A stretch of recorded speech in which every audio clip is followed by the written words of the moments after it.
What's this video about? None of your business. There's no universal right to know. Come on in. We're going to be talking philosophy.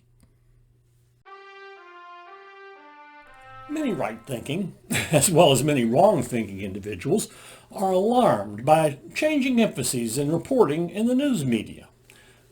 The news seems to be saturated with vulgarities, obscenities, and trivialities, leading many to ask, why are these people prying into all this?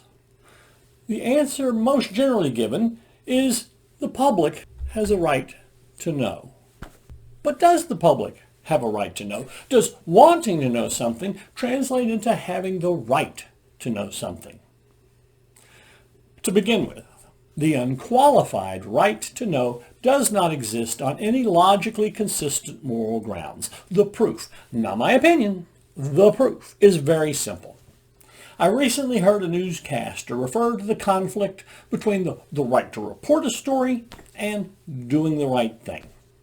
Morally speaking, this conflict cannot exist. One cannot have the right to do something that is immoral. After all, the very definition of right entails that one is both free to perform some action and to remain moral in this performance. This is true under any moral theory. That some legal rights violate this account merely indicates that some laws are immoral and that these legal rights are without moral justification. Such a condition existed when the legal right to own human beings was affirmed by the Dred Scott decision. But even the concept of legal rights entails that I am free to perform the act and not have broken the law. Further, that varying moral theories offer different accounts of what is moral does not endanger my definition of right. Instead, it simply guarantees that differing moral premises result in differing moral rights. Those who think moral actions are those which minimize pain while maximizing pleasure have the right to lie on occasions, namely those occasions in which the total pleasure is greater than the total pain generated by the act for all concerned. A person who takes morality to rest on universally applicable rules can never have those rights. But the basis any individual has to claim any right comes from that individual's moral premises. Some knowledge, say the knowledge of what it feels like to shoot and kill random human beings passing beneath a college library window, an action which violates both the principles we just mentioned, can only be gathered by immoral means. Now, if for some reason this action doesn't violate your moral principle, some other action does, else you have no moral principle. Substitute that action and the knowledge acquired through it and proceed. Since this knowledge is gotten immorally, we cannot have the right to it. Therefore, the unqualified right to know does not exist. With the loss of an unqualified right to know, each case of the right to know must be established. For example, I have the right to know the common body of knowledge necessary to function meaningfully in my culture. Another example comes from my duties as a citizen. I have the right to know whatever is necessary to make an informed decision, be the decision made in the voting booth or in the jury room.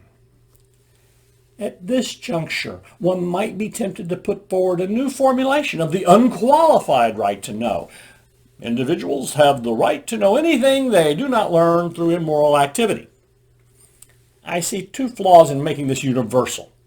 The first flaw is that the new formulation is circular.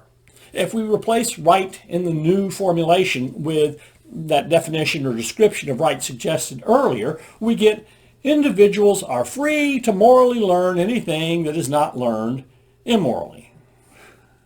Clearly, this is circular and teaches us nothing.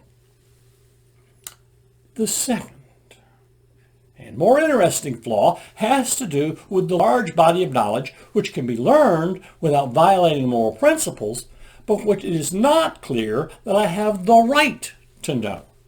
For example, it is not clear to me that I have the right to know whether you are wearing clean underwear or not. I can learn this information through moral means easily enough. All I need to do is ask you. However, I am not sure that you are morally compelled to answer, which you should be if I had the right to know all things which are not learned through immoral means. The real qualification for the right to know, then, is being free to ask such questions with an expectation of being answered. This expectation seems to arise from special moral personal relationships. If my mother should ask me, at age 8, whether I'm wearing clean underwear or not, she should be able to expect an honest answer and a demonstration if requested. Today, at 64, such an expectation would be misguided. If my wife should ask me about moral improprieties, she should be able to expect an honest answer. Locker room buddies and other nosy busybodies should not expect an answer if they ask about such matters, let alone expect the truth. Which brings us back to our original claim and source for the right to know, a free press. The claim is that the relationship of the press to society entitles the news media to ask questions of varying people and expect an answer. I believe this view misrepresents the relationship of the press and the members of the society. Indeed, it misrepresents the relationship of the whole of society to its constituent parts. As we have already seen, no one has the right to complete knowledge of my every action, except through special relationships, such as parent-child, spousal relationships, student-teachers, etc. If this relationship does not exist, such right clearly does not exist. As these are special relationships, they cannot exist between all persons, else the specialness would disappear. So the press cannot claim to be filling the role of surrogate learner, gathering information to spread to others who have the right to know, but are not there, unless the right to know proceeds from other grounds, such as political decision-making or safety education, or even the duty to help where one can. Mere curiosity, the fact that inquiring minds want to know, gives the press no special privilege. My mother may be genuinely concerned about the state of my underwear today, but as an adult, I am not required to give an answer. Where the claim for the right to know seems the strongest is in areas that affect the would-be knower's duties to act on the knowledge. Mothers have a duty to keep clean underwear on their children.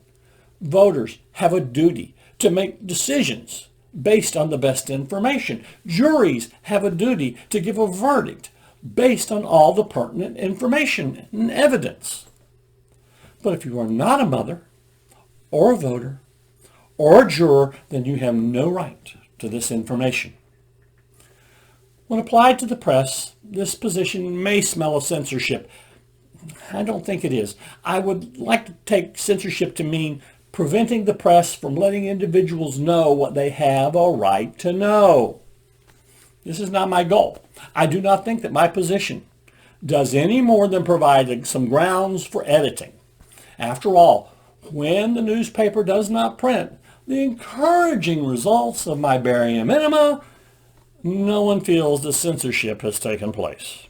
Likewise, inquiries into the private lives of public figures are not matters to which we have a right to knowledge, unless these matters can be proven to affect matters that affect other individuals.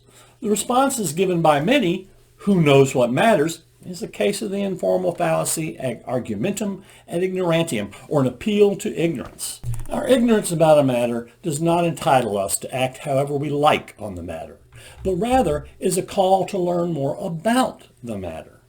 Thus, a continued investigation into an issue in the private life of a public figure might reveal the issue does affect the performance of the public figure in public life. But if it does not, then such material as was gathered in preliminary investigations is not the sort of thing to which we have a right. The right to investigate is not identical to the right to know. Thus, a properly formulated and researched article on, say, the marital infidelity of a U.S. senator would have to demonstrate that this would affect her ability to legislate or to represent her constituents. On the other hand, this doctrine does not limit the press to printing only what we have a right to know as a result of a special relationship, nor only those things which are of general importance to us as citizens. Some things are shared with us, not because we have a right to them, but because the sharer desires we have them. Such gifts of knowledge can be refused, but should not be stolen. Thus, one may wish others to know about one's illness in order that others might learn about the illness in general or be moved to help one person in particular. But stealing news of an illness, as happened to Arthur Ashe, and sharing with others is not an exercise of the right to know any more than my stealing your car is an exercise to my right to personal property.